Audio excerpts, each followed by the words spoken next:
Let's talk. Giles Brown. Every now and again, an interview subject lands on my desk, and I clear away the coffee cups. I dust off the old copies of Beano or whatever, and I have to double take. Because I have to take my proverbial cap off to my researchers when they drop in an interview with a member of a band who was a seminal part of my life as a teenager growing up in Stoke-on-Trent in the 80s, with listening to music on the radio or the cassette, shivering in front of a one bar fire. This band captured everything that I was feeling at the time. I am delighted to say, honoured, if not to say welcome to the show, Mike Joyce, who has written a book called The Drums. Mike, for those who don't know, would you mind telling the girls and boys what particular band you bash the drums for? Well, over the years, many times, but in this case, the book is about the Smiths, the band that I was in from its formation in 82 till its demise in 87. I mean, as a teenager, growing up, just out of Manchester, every one of us had the Smiths on on shuffle play. We didn't have those days, but it was written on 1,000 kit bags, on duffel bags, etc., etc. I mean, you were just absolutely massive. Where did it all start? When did you first think you were going to be a drummer? Well, I was about 13, 14. I was interested in the drums, and I was interested in my sister's record collection. And I remember at school, I had a couple of files in the metalwork room, and I was banging away on the table. And of course, the teacher wasn't exactly delighted. And it was just something that I just felt like I really wanted to do. Then I went to see a band called Buzzcocks in Manchester when I was about 15, I think. And I saw them and I fell in love. And I thought, that's it. That's what I want to do. That's what I've got to do. It felt like it was a moment, a real moment. I just fell in love with what they were doing, because the punk records I had heard up until then, I thought punk rock was all about anger and fighting and spitting and kicking against the system. And what I was hearing was just sheer joy. The music that Buzzcocks played, the melodies, absolutely beautiful, and it just seemed like they were smiling all the way through the concert, and that meant that was like it was reciprocated by the audience. The audience were laughing and smiling, and it was such a lovely moment. And I thought, wow. I thought that, again, it was meant to be all about aggression and stuff. And this drummer at the back, a guy called John Marr, the drummer that was in the Buzzcocks in the original lineup, he blew my mind. And I thought, that's what I want to do, and that's what I've got to do. So it all started from there. Interesting, that one, because, I mean, Buzzcocks, great band, but also they do what the Smiths would do. They talk about ordinary, teenage, young person's life. I can't get a girlfriend. I feel really great because I met this new girl. I feel really bad because this girl's left me. It wasn't like, we're gonna overthrow the monarchy, and it wasn't sort of rock and roll. They weren't sort of, like I said, they weren't spitting, they weren't fighting, they weren't angry, and they weren't from London. No, it was ours. That was the thing, I mean, obviously with the Clash and the Pistols and Generation X and all those punk bands, those belonged in London. And around that time, it felt like everything was in London. That's because it was, in terms of record companies, in terms of agents, in terms of management. It felt like everything was based down there. And like you said, Manchester, the Buzzcocks had the first independent single released, and it was a truly independent single, and it was an absolute honour to kind of follow in their footsteps. But there was a lot of similarities with Buzzcocks, as you pointed out, Giles. Even down to the sleeves and things like that. And even on the runoffs on the records, because they used to leave little messages. And Morrissey, I think, the Smiths did it as well, but I think that was definitely a nod towards Buzzcocks in terms of, there was a lot of artistic content in with Buzzcocks in terms of sleeve design, sleeve colours. I remember having a badge. One of the singles that Buzzcocks had out was What Do I Get? And that was a 2-colour green. It was a kind of dark green and a lighter green. I don't know what the technical terms for these greens were. There's a Pantone reference there somewhere, yeah. Yeah. So, and you just wore that badge with the 2-colour greens on. Didn't even have the name of the band on. And that was enough for you to be able to, that tribalism of saying, I'm a Buzzcocks fan, without actually having a Buzzcocks badge. So it shows you how important the colour schemes were with Buzzcocks. And that really spilled over to Morris's design as well. And of course, because Manchester, obviously cosmopolitan city now, wine bars, bars, whatever, the whole thing, they've got these, the Canal Street and all that sort of thing. But, back in the early days, and I said I'm from Stoke-on-Trent, so back in the early days, in the 80s, they hadn't regenerated Liverpool. They hadn't done anything with the Northwest. They certainly hadn't touched the West Midlands and Manchester as well. They, it wasn't gentrified, was it, at that point? Absolutely not. It was a very dark, foreboding place. The only people that would come to Manchester would be people that would be visiting relatives or if they'd come to university. Nobody came to visit Manchester because Manchester had nothing to offer. It reminds me a little bit of the New York thing, because I remember going over there in the very early 80s, and it was a very dangerous place. And people didn't go to New York for the weekend or go to New York for a shopping expedition or to go to the theatre. People got out of New York if you could. And it was the same in Manchester. Manchester, again, very tribal, and there was a lot of no-go areas. The Northern Quarter now, where it's a bustling centre of cool shops and record shops and restaurants and cafes. It really was a no-go area. Come to kind of 6 o'clock when all the businesses would close. There's a couple of pubs there, but you didn't visit those pubs. People didn't go in those pubs. They were the places for where the people that my mum used to call ne'er-do-wells. Footpads, that sort of type. Right, yeah. It was a dangerous place, and you hear about kind of Johnny Rotten being chased in London because he was a punk. It was very much the same up in Manchester. Because I was one of the weirdos in inverted commas, and there was the weirdos and the straights, and the straights kind of had their fighting and drinking kind of establishments. And the so-called weirdos, bohemians, I'd like to call them more, would be for music and social interaction and meeting up with other people and getting into bands and records and stuff. And there was no cross-pollination between the two. We had our clubs, they had their clubs. And again, it wasn't a kind of crossover. That just didn't happen. We kept away from them and they kept away from us. And 2 o'clock when all the clubs would close, they'd be running battles down Market Street and Oxford Road trying to get away from these people. And yeah, it was a very, very different place. I'm glad it's changed, but it was a very, very insular place. Yeah, absolutely. The football casuals in their Pringle jumpers and the whole thing, and anybody else who was wearing a bit of black, we got the hell out of Dodge at the early hours. So, how does it start? Do you go fully formed into the Smiths? What's the trajectory? Do you do art college? You mentioned, bashing away doing metalwork. What was the trajectory that brought it all together, as it were? Well, I mentioned this is one of the reasons why I did the book is because it's quite a convoluted story as to what my youth and kind of getting into music and joining the Smiths and being in bands before that. I'll try and bring it down into a couple of sentences, but I left school at 16 with no qualifications whatsoever because I went in to see the careers officer, and he said to me, "What do you want to do?" And I said, "I'm going to be a drummer in a band." And he said, well, the lad that just came in before you said he wanted to be a lion tamer. So I'm going to put you both down for council work. And I said, oh, okay, that doesn't bother me. That's cool, because I'm not going to be a council worker. I'm going to be in a band. And then, I actually saw him about 15 years after that. And I bumped into him in Tesco's.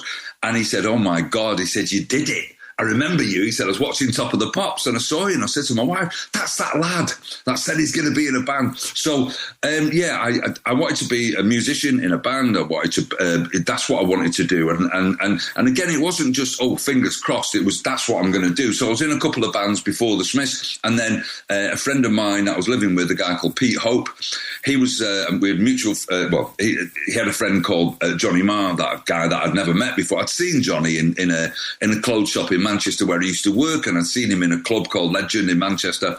And he said, this lad, Johnny's looking for a drummer for a band. You play the drums, don't you? I said, yes, I do.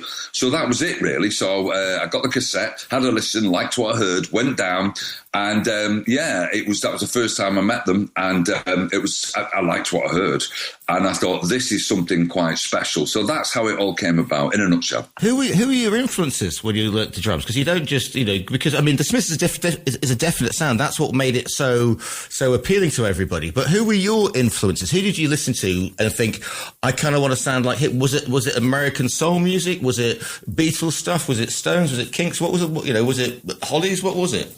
It was punk. It was punk rock. Right. That's what I loved. Buzzcocks were my love. And like I said before, they were the band that inspired me to play the drums in the first place. And I bought everything that they had. The Pistols, Generation X, Susie and the Banshees, The Clash, all those bands that were around at the time.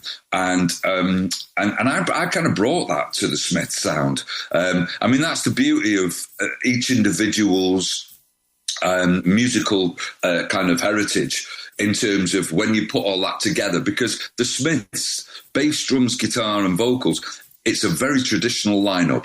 It's not something that is like, wow, listen to this. They've got two drummers, or it's just keyboards, like Tubeway Army or something like that with Gary Newman. It was a very traditional lineup. So our influences bled into that sound. And obviously what we were influenced by, and because of me being into punk, a lot of those, I mean, I've listened to early live tapes of the Smiths, and wow, I mean, we do sound quite punky. I mean, in fact, I've even got some of the early cassettes that we did when I first met Andy, the very first day that I met Andy in the studio, and it sounds like a cross between the New York Dolls and the Stooges. I mean, it really is very, very hardcore. But you see, that's the beauty of not having a Casio drum machine. Because if you remember the early 80s, you get it in the Argos catalogue, and everybody who was at school had a band like Pink Window or something. Because we were all, and it was like two Casio drum machines and a guy with playing 3 nights on a keyboard, which is great if you're doing that. But the live experiences, and obviously all bands, cut their teeth live, but also engine room of any band, because everybody goes, the Smiths, it's Morrissey and Johnny Marr. However, we know the noble bass and the even nobler drums. There's a special relationship, isn't there, between bass and drums? Because if without you guys, you anchor it so that the performers can perform. Well, traditionally, that is the case. And the thing is, me and Andy, obviously, technically, we are the rhythm section, because that's how traditionally we were known. I'd like to think, and it's something that not many people have picked up on, I kind of tend to think that me and Johnny were the rhythm section, because the way that we played together, when Johnny would play the riffs, I would work with him in terms of the bits that I'd pick out, the bits that he was pushing, the pulls, the offbeats. I would work around what Johnny was presenting. And I think that was the basis of the rhythm. Because of Andy's style of playing, he would play a melody over the top of the rhythm. I mean, obviously, I had great rhythm anyway, but in terms of what he brought to the table, it would be an incredibly melodic tune, which would sit on top of the rhythm of what me and Johnny have created. And that's, again, what makes the Smiths sound very different. You can take any bass line out of a Smiths song, listen to it in its isolation, and it sounds like a different song. It just sounds like a great song in itself. So any guitarist could go and work with that and create another brilliant song. So Andy wasn't just playing root notes and playing along with me and Johnny. He was creating a song within the song. And that's what, I mean, we were tight anyway as a rhythm section, as players. But in terms of the actual, because the other thing as well, I mean, there's not that much footage. I mean, there's some footage of the Smiths online, because obviously it was before phones and what have you. But Johnny would come over to me and groove with me at every single gig. Every single gig that we ever played, he'd come over and we'd be grooving away together. Andy, never. Not once did he ever, in the whole entirety of all those gigs that we played, did he ever come over to me and groove, because he was playing his own little melodies. And again, we were tight. We were naturally tight anyway, so it wasn't as though we needed to groove together. But I grooved with Johnny, and that's something that doesn't happen that often. I think one of the only other bands, a couple of bands, Budgie from Tuesday and the Banshees did it with John McGeoch. Charlie Watts did it with Keith Richards, with with the bass line over the top, being played over the top of that. So there are similarities there. But in terms of that unusual kind of dynamic with a band, it doesn't happen very often, as you pointed out, because obviously the rhythm section is normally kind of working together, and then the guitarist is working on the top of that, and the vocals working on top of that. But you see, the thing is that's because he's an unselfish player, because he's listening. Because Mar plays rhythm and little frills. He's not a front of the stage, guitar between the legs sort of thing. He's listening, he's thinking, and that makes a great band when you're having a conversation, but you're not being selfish. Absolutely. And you know what, Giles, that's dead interesting, because I liken playing with other band members as having a conversation with people. There's times when you want to speak up and speak out, and you can put in a flourish. And there's times that you just want to sit there and just groove along and listening to the conversation that's got your hearing going on. You don't always jump up and down and go, oh, me, because it just sounds ridiculous. And even in kind of tunes like there's a song called Reel Around the Fountain that we recorded, and the intro to that, it's very simple that I played. It starts with the drums, and somebody said to me, it's one of the best drum intros I've ever heard. And I said, oh, come on, it's nothing. It's just boom, ka, boom, boom, ka, boom, boom, ka, ka, twice round. And they said, it's perfect. And because they said if it would have been a drummer that wouldn't have been thinking or listening, they would have been, if they would have said, okay, Mike, do you want to start this? Okay, I'll start this. It would have been, it's like, listen what I can do. Check out what I can do. And that's something that I never did within the Smiths, because I was like you pointed out there, we were all very aware of what the song needed and what the song required for it to sound great, rather than individual ways of expressing ourselves. We did it, but very subtly. When it comes to individually expressing yourself, I mean, I remember Top of the Pops and Morrissey appearing, and my parents being horrified and saying, what's he carrying? Is that a plant? I mean, in a world we live in now, where everybody can be whoever they want to be and identify as however they want to, we forget what an impact people like, Boy George made, but also Morrissey, because, Boy George was a cuddly sort of panto figure. Morrissey, he's not a cuddly panto figure. There was something subversive, but he was capturing that angst. Absolutely. And, from the very first day that I met him, there was always something. He was a very interesting character in terms of when I first met him, in terms of, it was like he wouldn't let you in to his world inside, what was going on inside his head. And the thing is, I didn't really want to go inside. I just thought what he was doing was so interesting in every aspect, whether it's writing, interviews, stage persona. It was fascinating to watch. And there was something about him that there was like a danger element there. And sometimes it would come to the fore and sometimes it wouldn't. I mean, even like, kind of the actual content of the words. I mean, Meat is Murder. I mean, to write a song about, the cruelty of the animal industry is something that, your record company isn't going to go, oh, great, well done, that's going to go to number one. I mean, it did. and the funny thing, the album did. And it made, when we recorded that album, the power of lyrics is lost now, pretty much. The thing is, if you are going to put your head above the parapet, it's going to get knocked off. You're going to get cancelled. And the thing is, what Morrissey did in 85, when he recorded that, he was kind of talking about something that it wasn't necessarily a taboo subject. It just wasn't a subject matter for a pop record. I became vegetarian the day we recorded it. The day we recorded Meat is Murder, we were sitting down, we were having a meal afterwards, an hour after we recorded it, and Morrissey was saying to me about being vegetarian. You're not vegetarian. I said, no, I'm not. And he said, well, you're an animal lover, right? And I said, yes, I am. And he said, well, do you know what happens to animals? And I said, yes, unfortunately I do. And he said, well, you've got 3 cats, haven't you? I said, yes, I have got 3 cats. And he said, well, would you expect the kind of treatment that animals, like pigs and sheep, receive, that the same treatment for a cat or a dog or a horse? And I said, of course not. And he said, well, what's the difference? And I went, there isn't. And I couldn't come up with an answer. And I thought, right, okay, I'll try a bit of vegetarianism. That was 1985. I've been vegetarian ever since. All my children, the 3 kids, are all vegetarian. All my 3 grandchildren, all vegetarian, because of the power of that, lyrical content. Now, to do something like that in a song, that doesn't happen. And let me just set this in context, because this is 85, so this is Sussudio. This is, everything else in pop, everything else in music is the time of Live Aid. It is the time of Phil Collins and Phil Bailey. It is, Level 42. I mean, great bands, but they're certainly not looking at these issues, and that's perhaps why the Smiths got that following. Were you ready for the rocket ship that it became? Because you did, I mean, obviously you want to make music and you want to, get it out there, but the Smiths became the biggest counterculture, if you like, band, on the planet. Yes, and you know what? I'd much rather have the cred than the bread.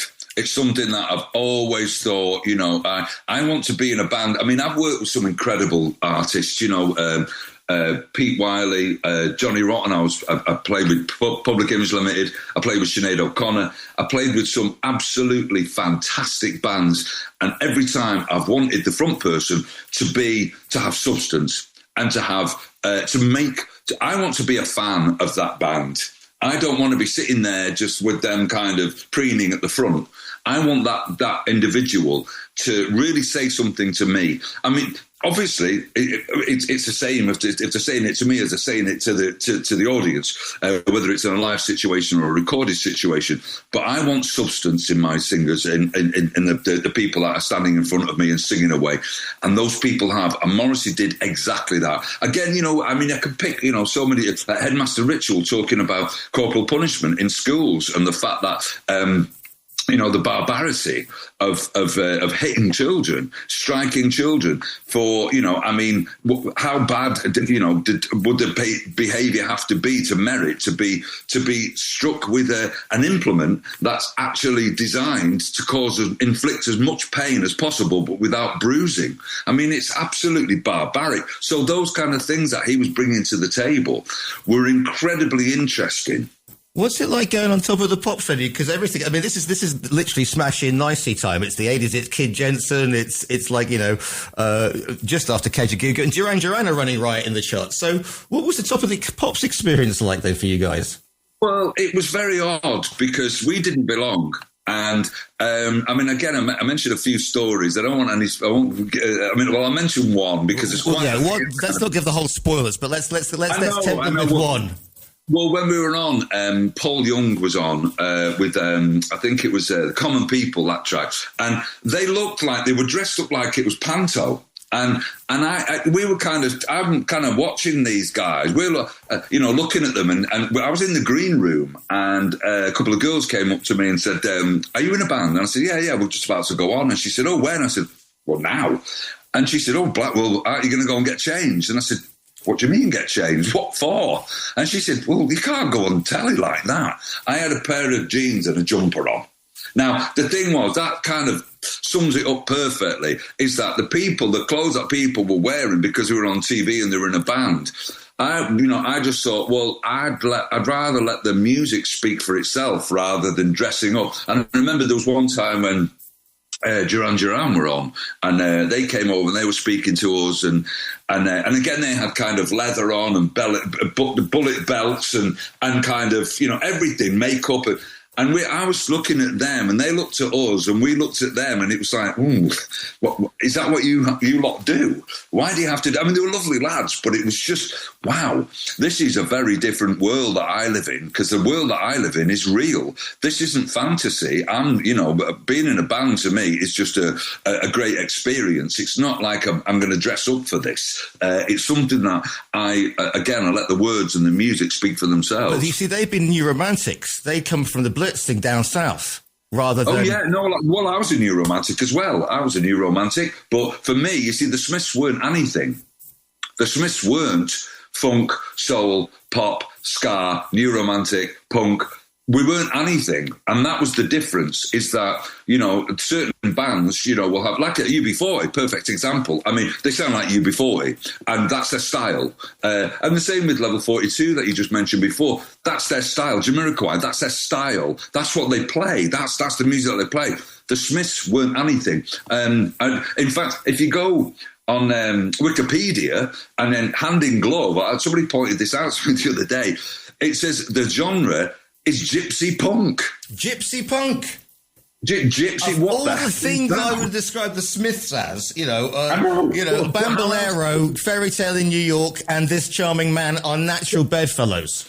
Yeah, well, how on earth can you... Well, I remember my brother came up to Manchester when I first started playing with the Smiths, and he said, what's this new band you're playing with? And I said, oh, yeah, they're called the Smiths. And he said, oh, they're any good? I said, yeah, they're great. And he said, oh, what kind of music is it? And I said, I don't know, really. And he said, what do you mean you don't know? What is it, punk or rock or what? And I said, I can't really explain it. And he said, can't you? Anyway, he sat in one of the rehearsals, and afterwards he said to me, I see what you mean.